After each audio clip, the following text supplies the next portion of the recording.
नमस्कार बच्चों, YouTube channel शिक्षालय में आप सभी का बेहद स्वागत है और मेरा नाम है रेनू यादव। आज हम पढ़ने वाले हैं क्लास 10 का बहुत बड़ा लेसन जिसको आप जानते हैं कार्बन एंड इट्स कंपाउंड के नाम से। बहुत बड़ा है और बच्चे इसको कॉम्प्लिकेटेड समझते हैं क्योंकि बहुत सारे कॉन्सेप्ट ऐसे हैं जो आप पहली बार पढ़ोगे। तो इस कॉन्सेप्ट को और इस चैप्टर को समझने का सबसे सुगम तरीका है ध्यान से सुनिए। क्वेरीज होंगी नहीं होंगी तो 1000 बार पूछिए, आई विल आंसर यू। और बहुत इजी वे में हम इस लेसन को याद कर लेंगे पढ़ते पढ़ते समझते समझते। ठीक है, चलिए शुरू करते हैं। सबसे पहली बात तो कार्बन को जान लेते हैं कि कार्बन है क्या। देखिए, कार्बन ना एक वर्ड था कार्बो, ये लैटिन वर्ड है, उससे बना कार्बन। और कार्बो का क्या मतलब होता है? ये जो लैटिन वर्ड है कार्बो, उसका क्या मतलब होता है? इसका मतलब होता है कोल, यानी कि कार्बन का जो कंटेंट होता है ना कोल में बहुत ज़्यादा होता है, इसलिए हम उसको लैटिन में कार्बो बोलते थे और अब हम उसको कार्बन बोलते हैं अंग्रेजी में। कार्बन के बारे में अगर हम बात करें तो सबसे पहले तो आप ये जान लीजिए कि ऑफ कोर्स कार्बन भी एक एलिमेंट है ना। लेकिन एलिमेंट क्या होते हैं? या तो मेटल होते हैं, या नॉन मेटल होते हैं, या मेटलॉइड होते हैं। Carbon is a non metal, ठीक है, नॉन मेटल होता है। और क्या इंपॉर्टेंट है कार्बन के बारे में? कार्बन ही क्यों इंपॉर्टेंट है? सबसे पहली बात तो देखो बच्चों, वैसे अगर आप कार्बन की बात करते हैं तो ये हमारा अगर अर्थ है तो अर्थ का आउटर मोस्ट लेयर उसका क्रस्ट होता है ना बेटा। आउटर मोस्ट क्रस्ट में कार्बन का सिर्फ 0.02% ही पाया जाता है। दैट मीन्स कार्बन की जो टोटल क्वांटिटी है हमारे अर्थ क्रस्ट में वो बहुत छोटी है, 0.02%। तो आप सोचते होंगे एटमॉस्फेयर में बहुत ज़्यादा है, नहीं।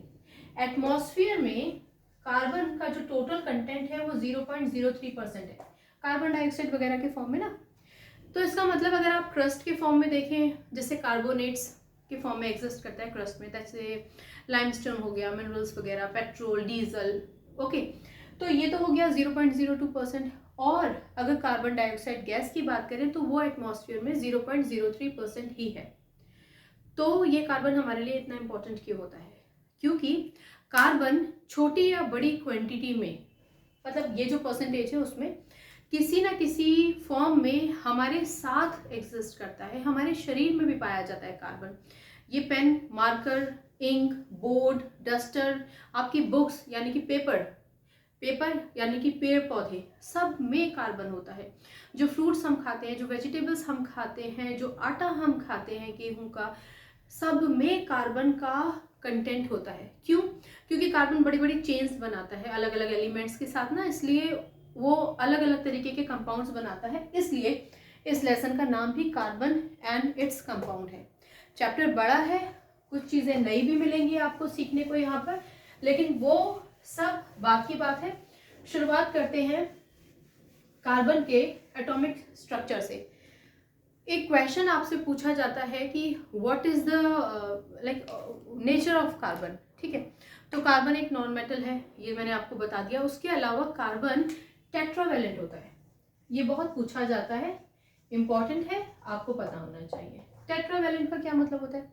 आप जानते हो टेट्रा का मतलब होता है 4, और आप ये भी जानते हो कि वैलेंट शब्द जो है वो वैलेंसी से बना है ना। वैलेंसी के बारे में तो बेटा आप सभी लोग जानते ही होंगे, वैलेंसी क्या होती है। तो टेट्रावेलेंट क्यों है? क्योंकि कार्बन का एटॉमिक नंबर है 6। ओके, कॉन्फ़िगरेशन करते हैं, बहुत बेसिक मैंने आपको कॉन्फ़िगरेशन समझाया था ना। तो के और एल में अगर हम इसको डिस्ट्रीब्यूट करें तो यानी कि 2 और 4, यानी कि बाहर वाले शेल में 4 इलेक्ट्रॉन्स हैं।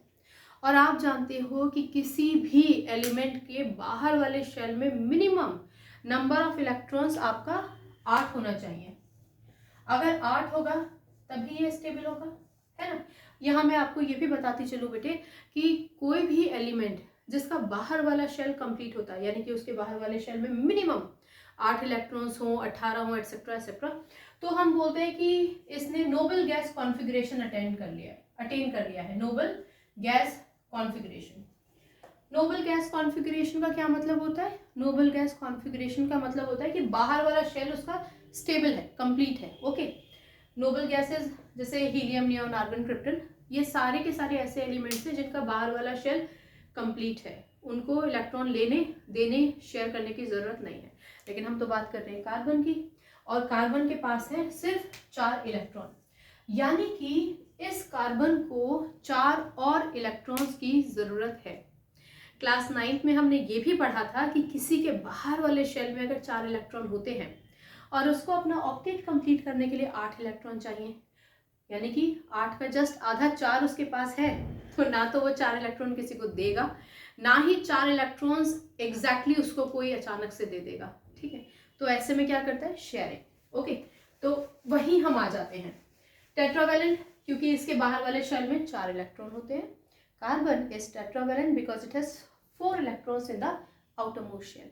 अब हम बात करते हैं कि अब अपने ऑक्टेट को कंप्लीट करने के लिए कार्बन क्या करेगा, क्योंकि हमने बात की है कि कार्बन भाई बड़ा इंपॉर्टेंट है, हर चीज में पाया जाता है, और आपको पता भी होगा कि 11th स्टैंडर्ड में जाके आप कार्बन की एक सेपरेट ब्रांच पढ़ेंगे जिसको बोलते हैं ऑर्गेनिक केमिस्ट्री। चलिए, वो तो 11th की बात होगी, 10th में बात करते हैं कि क्या होता है।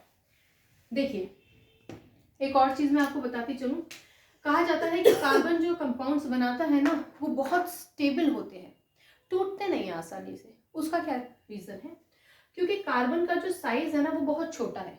एक छोटे सा कॉन्सेप्ट सुन लीजिए, फिर आगे बढ़ते हैं।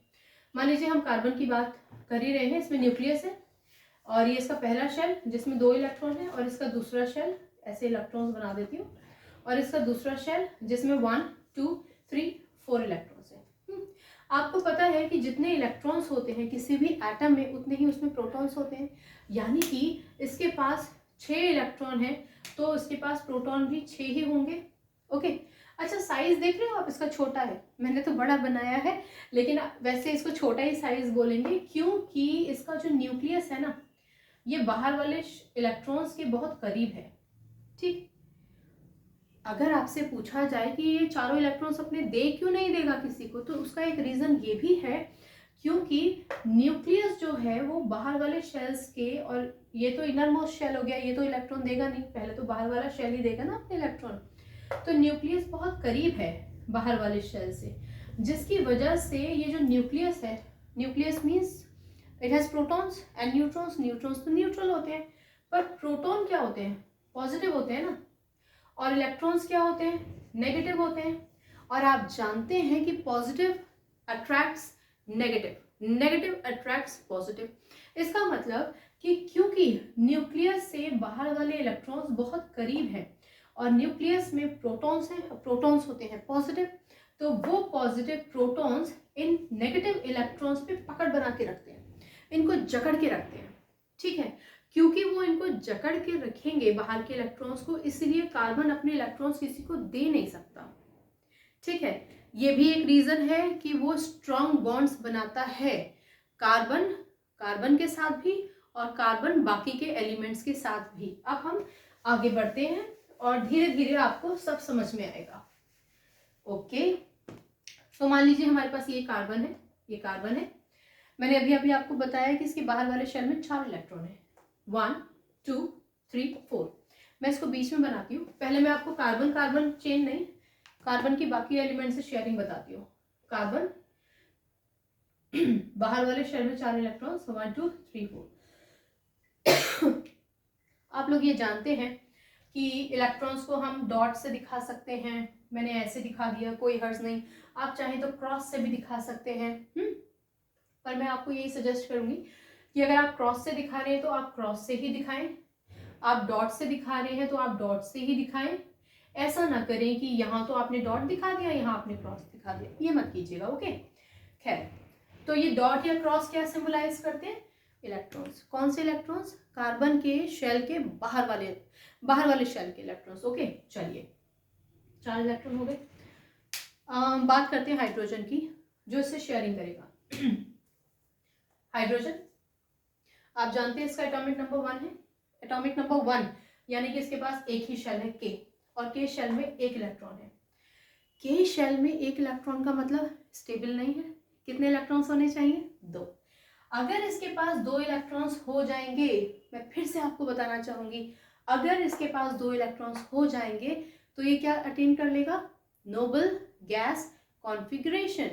नोबल गैस में हीलियम, हीलियम के पास 2 इलेक्ट्रॉन्स होते हैं, 2 इलेक्ट्रॉन का मतलब के शेल में 2 इलेक्ट्रॉन होने चाहिए थे, 2 इलेक्ट्रॉन हो गए, ना लेना ना देना, बात खत्म। पर फिलहाल इस समय तो हाइड्रोजन के पास एक ही इलेक्ट्रॉन है ना, और उसको एक और इलेक्ट्रॉन की ज़रूरत है। अब हाइड्रोजन को पता चला कि भाई एक हमारे मोहल्ले में कोई कार्बन आया है और उसके पास 4 इलेक्ट्रॉन्स हैं। तो कार्बन अपने बाकी दोस्तों को बोलता है कि देखो जी, ये जो कार्बन है ना, इसके पास 1 इलेक्ट्रॉन है। ठीक है, तो यहाँ से कार्बन आते हैं, कार्बन के पास 1 इलेक्ट्रॉन है। Okay, I am so sorry, hydrogen आता है, हाइड्रोजन के पास 1 इलेक्ट्रॉन है। हाइड्रोजन के इलेक्ट्रॉन को हम क्रॉस से दिखा सकते हैं। Take a pause. हाइड्रोजन के इलेक्ट्रॉन को हम डॉट से भी दिखा सकते हैं, कोई हर्ज नहीं है। मैंने क्रॉस से इसलिए दिखाया है कि थोड़ा सा अंतर रहेगा। ओके, आप तो सेम ही पेन यूज करोगे तो थोड़ा सा अंतर रह जाता है, आप डॉट से भी दिखा सकते हैं, कोई हर्ज नहीं है। चलिए, अब ये हाइड्रोजन कार्बन के पास आता है। बाकी भी हाइड्रोजन मंगा लेते हैं और सबकी कहानी इकट्ठे सुन लेंगे। एक हाइड्रोजन यहाँ से आया, उसे भी पता चला था कि कोई कार्बन है जिसके पास बाहर वाले शेल में कुछ इलेक्ट्रॉन्स फ्री हैं। ओके, उसको भी ज़रूरत है और हमें भी ज़रूरत है। यहाँ से भी एक हाइड्रोजन आ गया, वो भी अपना 1 इलेक्ट्रॉन लेकर आएगा। और भैया एक हाइड्रोजन यहाँ से आ गया, मैंने इसको रंग बिरंगा आपको बना के दिखा दिया है। ठीक है, चलिए, हाइड्रोजन और कार्बन अब क्या करेंगे, एक बिजनेस डील करेंगे। कैसे? हाइड्रोजन बोलेगा भैया कार्बन, मेरे पास मेरे बाहर वाले शेल में ना सिर्फ 1 ही इलेक्ट्रॉन है और मेरे पास कम से कम 2 इलेक्ट्रॉन होने चाहिए। तुम एक काम करो ना, मुझसे 1 इलेक्ट्रॉन अपना शेयर कर लो। कार्बन बोलेगा मैं क्यों शेयर करूं, मुझे क्या फायदा होगा? तो हाइड्रोजन ने सजेस्ट किया कि भैया मेरे और भी साथी आए हैं, तुम सबसे हमारा 1-1 इलेक्ट्रॉन शेयर करो। ठीक है, या फिर हमें अपना 1-1 इलेक्ट्रॉन दो। पहले हम हाइड्रोजन की बात सुनते हैं। हाइड्रोजन का 1 इलेक्ट्रॉन अपना, एक उसने कार्बन से ले लिया, शेयरिंग कर लिया, समझा रहा है हाइड्रोजन। तो हाइड्रोजन के पास कितने हो गए? 2 इलेक्ट्रॉन। चलो वेरी गुड। इस हाइड्रोजन से भी अगर कार्बन अपना इलेक्ट्रॉन शेयर कर लेता है तो ये हाइड्रोजन भी कंप्लीट, डन। ये कार्बन अगर अपना इलेक्ट्रॉन इस हाइड्रोजन के इलेक्ट्रॉन के साथ शेयर कर लेता है तो इस हाइड्रोजन के पास भी 2 इलेक्ट्रॉन हो गए। और सेम कहानी इस हाइड्रोजन के साथ है। ठीक है, चलिए अब पहले एक बार देख लेते हैं। हमारे पास इस कार्बन के पास 4 इलेक्ट्रॉन्स थे बाहर वाले शेल में, 4 तरफ से हाइड्रोजन आ गए। चारों हाइड्रोजनों ने कार्बन से कहा कि भैया जो तुम्हारा बाहर वाला इलेक्ट्रॉन है ना 1-1, वो हमसे शेयर कर लो। उससे क्या होगा? वो बोलेगा उससे हमारा ऑक्टेट कंप्लीट हो जाएगा। तो देखते हैं क्या ऐसा हुआ। Hydrogen 2 electron, octet complete. Hydrogen 2 electron, octet complete. Hydrogen 2 electron, octet complete. Hydrogen 2 electron, octet complete. तो कार्बन कहता है चलो ठीक है, तुम लोगों ने तो अपने अपने ऑक्टेट कंप्लीट कर लिए, यानी कि बाहर वाला शेल कंप्लीट कर लिया, यानी कि नोबल गैस कॉन्फ़िगरेशन अटेन कर लिया है। कार्बन कहता है मेरा क्या? तो हाइड्रोजन बोलते हैं कि जैसे हमने तुम्हारा इलेक्ट्रॉन शेयर किया था, तुम भी हमारा 1-1 इलेक्ट्रॉन शेयर कर लो। Take a pause and listen to me. मेरे पास एक ब्लैक पेन है, आपके पास एक ब्लू पेन है, हम दोनों क्लासमेट्स हैं। अगर आपको हेडिंग लिखनी होगी तो आप मेरा ब्लैक पेन यूज़ कर लीजिए, और मुझे कुछ लिखना होगा तो मैं आपका ब्लू पेन यूज़ कर सकती हूँ। ठीक है ना? तो this is sharing, that means मैं आपको अपना पेन दे ही नहीं रही हूँ, आप भी मुझे परमानेंटली अपना पेन नहीं दे रहे, we are just sharing. Okay, चलो वापस आ जाओ। तो अब ये कार्बन क्या करेगा? ये हाइड्रोजन का सजेशन बढ़िया लगा कार्बन को। तो कार्बन के पास ये रेड वाले तो अपने इलेक्ट्रॉन्स हैं, ठीक, 1-1 इलेक्ट्रॉन वो हाइड्रोजन का भी ले लेगा, शेयर कर लेगा।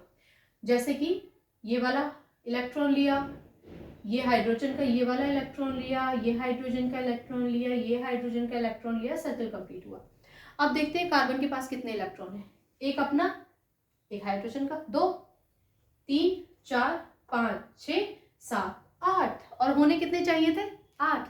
यानी कि कार्बन का जो बाहर वाला शेल है, भले ही वो इलेक्ट्रॉन्स को शेयर करने से पूरा हुआ, लेकिन हुआ तो ना कंप्लीट ऑक्टेट, यानी कि इसने क्या अटेन किया?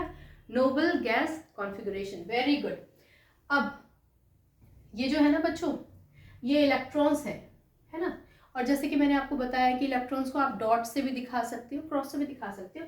तो ये जो पूरा स्ट्रक्चर है ना, इसको बोलते हैं हम इलेक्ट्रॉन डॉट स्ट्रक्चर। कुछ कुछ चीजें मैं आपको बताती चल रही हूँ बीच बीच में, आपने पहले भी पढ़ी होंगी, थोड़ा रिवाइज हो जाता है। ओके, तो ये कहलाया जाता है इलेक्ट्रॉन डॉट स्ट्रक्चर। यानी कि अगर आप इलेक्ट्रॉन्स शो करते हो, फिर शेयरिंग शो करो, बॉन्डिंग शो करो, तो वो आपका इलेक्ट्रॉन डॉट स्ट्रक्चर होता है। चलिए अब आगे बढ़ते हैं। अब अच्छा हुआ क्या है, आप लोगों ने क्लास 9 में भी पढ़ा था कि अगर कोई भी दो एलिमेंट्स, वो भले ही एक जैसे हो या डिफरेंट हो, जैसे यहाँ पे तो डिफरेंट है, कार्बन अलग है, हाइड्रोजन अलग है, अगर एलिमेंट्स आपस में इलेक्ट्रॉन्स को शेयर करते हैं, शेयरिंग ऑफ इलेक्ट्रॉन से जो बॉन्ड बनता है that is a covalent bond, that is a covalent bond. यानी कि अगर आपसे पूछा जाए कि कौन से बॉन्ड बने हैं तो आप क्या बोलेंगे, कोवेलेंट बॉन्ड। अच्छा, इसको एक और रिप्रेजेंटेशन है, जरूरी नहीं है हम डॉट से दिखाएं, आप कार्बन दिखाइए, बीच में दो इलेक्ट्रॉन्स शेयर हुए हैं, अब इलेक्ट्रॉन शेयर हुए तो दोस्ती हो जाएगी ना। अगर मान लीजिए आप अनजान हैं, मैं भी अनजान हूँ, हमने कुछ शेयरिंग किया, पेन पेंसिल व्हाटएवर, तो हमारे बीच में कनेक्शन हो जाएगा, शेयरिंग होने से दोस्ती हो जाएगी। Is this clear? तो उसको बॉन्ड बोलते हैं ना, आप बोलते हैं फ्रेंडशिप का बैंड फ्रेंडशिप का बॉन्ड। तो कार्बन का एक बॉन्ड बन गया हाइड्रोजन से, दैट मीन्स बॉन्ड हाइड्रोजन, ये बॉन्ड है, okay, not James bond, it is a covalent bond. Clear? चलिए, एक बॉन्ड यहां बन गया, बॉन्ड H, एक बॉन्ड यहां बन गया, बॉन्ड H, और एक बॉन्ड नीचे बन गया है, बॉन्ड H। ओके, ये जो आपका पूरा स्ट्रक्चर डेवलप हो गया ना, ढांचा, इसको हम बोलते हैं स्ट्रक्चरल फॉर्मूला। ये सब कनेक्टेड है, कुछ अलग से नहीं है, इसलिए ध्यान से सुनो, ये सब काम आने वाला है इस लेसन में। ये इलेक्ट्रॉन डॉट स्ट्रक्चर हो गया, इलेक्ट्रॉन्स मत दिखाइए, बॉन्ड्स बॉन्ड्स बॉन्ड्स बॉन्ड्स दिखा दीजिए, ये कहलाया जाएगा आपका स्ट्रक्चरल फॉर्मूला।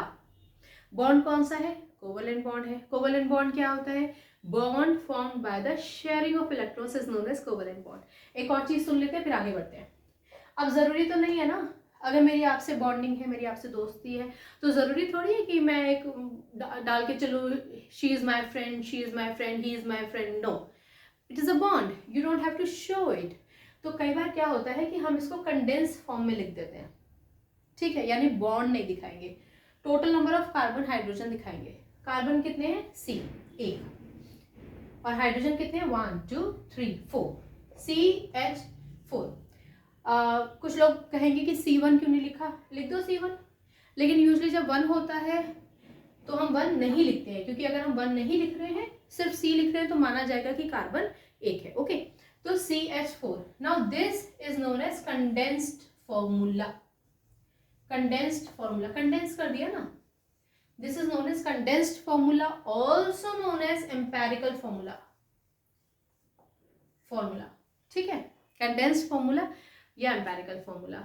चलिए, ये तो बीच की कुछ जरूरी बातें हो गई, ये बातें रिपीट होती रहेंगी। फिलहाल हमने इस पूरे क्या सीखा? हमने सीखा कि कार्बन ने बॉन्ड बना लिया। हमने शुरुआत की थी कि कार्बन स्ट्रॉन्ग बॉन्ड बनाता है। सबसे पहली बात तो स्ट्रॉन्ग इसलिए होते हैं क्योंकि वो शेयरिंग करके कोवेलेंट बॉन्ड बना रहा है।